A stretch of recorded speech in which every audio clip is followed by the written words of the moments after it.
Earlier this week, Tulsi Gabbard, who is a former government representative from Hawaii, I believe the 2nd or 3rd district, she announced that she will be leaving the Democrat Party.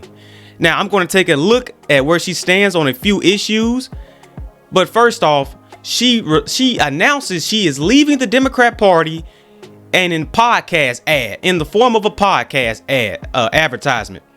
Tulsi Gabbard pulls a publicity stunt. If you keep up with entertainment news, you see this all the time.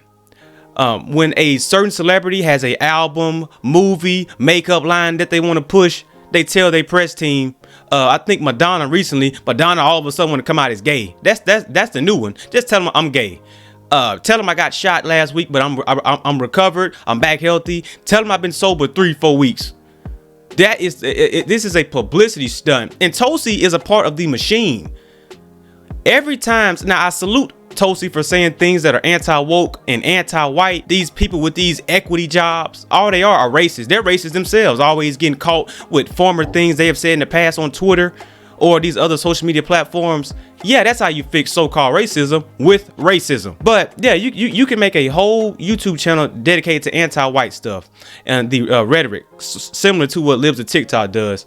But I salute Tulsi Gabbard for saying these things, but she's a part of the machine.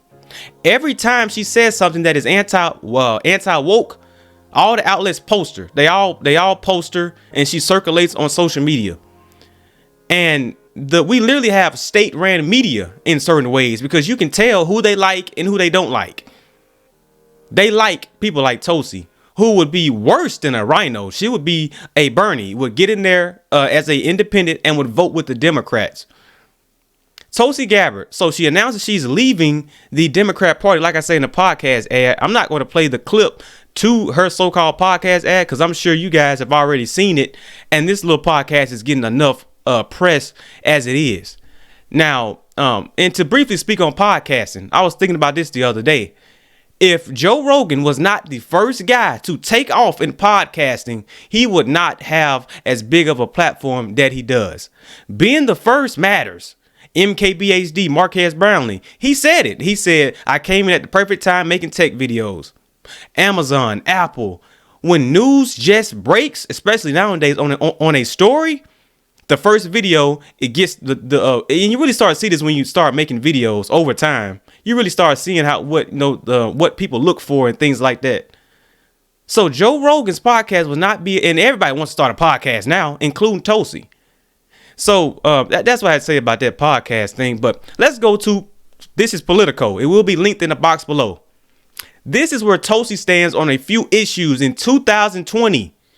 Has she flip-flopped again? It's 2022 now. So how many times are we going to allow flip-flopping? How many times? How many times are we going to allow flip-flopping on issues? And it's going, and what she's proving is the two-party system working. Yay, when it comes to most issues, yay or nay, you're a flip-flopper, and I wouldn't trust you when if a bill hits the Senate and when the clock is ticking. I ain't zero trust in Tulsi Gabbard. Zero. There's none. But it's from Politico 2020.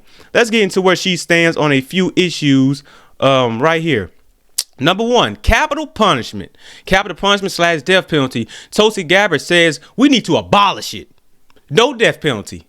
California, the most bluest state in the union, they have the death penalty. But in 2018, Gavin Newsom signed in a governor's executive order, the version of a executive order, to put it on pause. The Uvalde school shooter, the guy, the Nicholas Cruz, the Parklands, the guy in Waukesha, who I've been watching, he acting a fool in the courtroom, just making a mockery.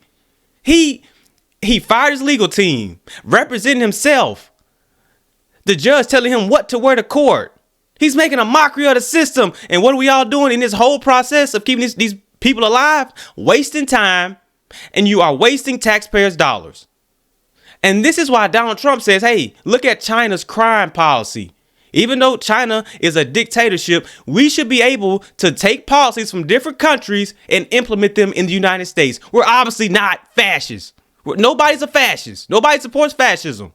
Because I've heard this before. People say, Switzerland has high gun ownership and low crime. So that's all we got to do is take some of Switzerland's gun laws, implement them, take some of China's crime laws, implement them, And what is the argument against it? Exactly. These people, they don't know what they're talking about. So Tulsi Gabbard says abolish the death penalty. I mean, this is totally ridiculous. I mean, you lost me with that already. Like, I'm not rushing to vote for you. No way. Number two says cash bail reform. End it. Tulsi said we need to get rid of cash bail. So you say all these things that are anti-woke, but you fall for a woke issue like cash bail reform. Cash bail was not a problem. The Democrats, really, a woke cloud came over it, and it so-called became, it came over it. And you can tell it's woke because the Illinois bill that will end it to a certain extent, I did a whole video about it, has equity in the title of the bill, Safety Act. It's woke. So you fall for the woke on this. And like I say, these are your stances from 2020. Don't flip-flop again. You can't keep flip-flopping every other year. You can't do that. So I'm taking this as where you stand in 2022. Cash bail reform. She says in cash bail. Okay, number three, the mandatory minimum sentences, reform. Eliminate them. So we should eliminate the mandatory minimum. I mean, you well over strike 3. You like strike 20 in my book. But so what you're telling me is by no mandatory minimum, if a murderer gets sentenced to 20 years in prison, the minute he gets in prison, he can start sweeping up. He can get a job at the cafeteria. He can throw on a smile, make the COs like him, try to elevate his good time. And he can be out of jail in 2 or 3 years. Thank you, Tulsi. I'm back out on these streets. That was a breeze. Great job. What are we talking about? Tulsi would be worse. Like I say, she's nothing but a Bernie Sanders who would vote with the Democrats. I mean, this is crazy. Private prisons. She says eliminate them. OK, let's see what else is in what Politico says. Election security, mandate paper ballots. That's what she says with that. OK, let's continue. Big banks, bring back Glass-Steagall approach. I'll look into that. Minimum wage, of course, $15. Of course, $15. And she'll move again because she's known for flip-flopping. So she'll go from 15 to 30, 30 to 40, 40 to 50, 50 to 100. Before you know it. Let's continue. Paid leave. Yeah, I mean, come on. Majority of people support paid leave. Reparations. She said we should study we should study reparations. I don't even think I made a video talking about reparations on my channel. I'm so sick of people talking about it. If you ain't gonna make Africa pay, shut up. That's where I'm at. Study reparations. More government jobs of people in conference rooms with their legs crossed, twirling around a pencil, not doing nothing. They're not doing nothing. Study reparations. What is that to study? Study Africa. Make Africa pay. Let's see what else she was saying. She says, cost of college. College should be free. The reason why college is a mess like it is now is because of the government. So yeah, let's put our hands even deeper in it and let's make college free. Which will make a degree worthless. Cause you know what? Let me continue. I don't even want to go on that rant. She says student debt, expand or fix existing debt relief programs. And see, another thing, sinking the government even deeper into college. And these debt relief programs, when these people call you on the phone, because I got student debt, it sounds like a scammer, like an Asian scammer. So more people are going to be getting scammed. I mean, no, I do not support that. Let's see what else is on this. Campaign finance, unlimited spending should not be allowed in politics. I think we all can agree on that. But see, you had one good take in the midst of a pig mud bath. See what I'm saying? Electoral college. The electoral college should not be eliminated. Okay, I agree with that. Nuclear power plants. She supports closing down existing nuclear power reactors. And this is because she supported Joe Biden's Build Back Better. That's why. She supported that. So she's one of these greenies. Green is the only way. It's the only way. It's the only way. No other clean energy. Can't look into nothing else. Green. Assault weapons. She supports assault weapons. Support a ban on assault weapons. So she supports the ban, which they've been banned since what? 19 what? And you got to go through the whole process to get. I mean, this is totally ridiculous. Background checks. Background checks in favor of universal background checks. You already have background checks at these gun stores, by the way.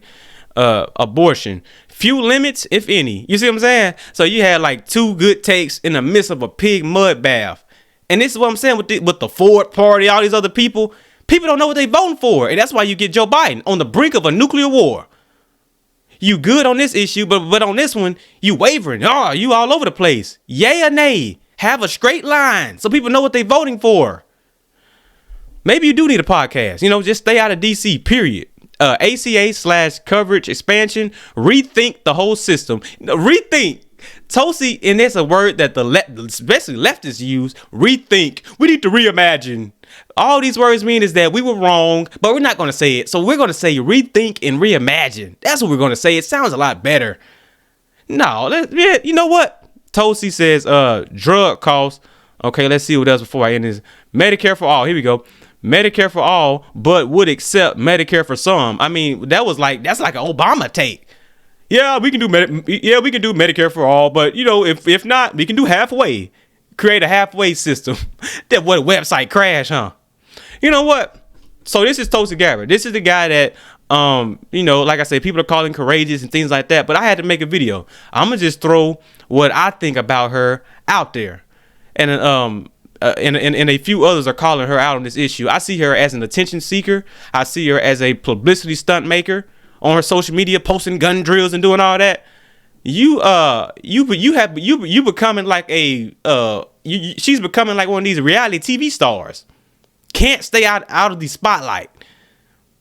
So whoever Tulsi is supporting the GOP, you will not get my. I wouldn't vote for you. And that's just where I'm at with that. Let me know what y'all think about this issue. Tulsi Gabbard, like I say, these were her policies from 2020. Will she flip-flop again? Just let me know. If people call her a hypocrite, rightfully so. And I didn't even show her voting pattern. Oh my God. I'm just showing her stances on policy. That's why I focus at policy. She will be worse than a rhino. She will be a Bernie Sanders voting with the Democrats, and I do not trust her. Also ties to the World Economic Forum. I mean, oh my God. Hit that like button. Please subscribe to the channel. This is JC5K. I'll see y'all in the next one.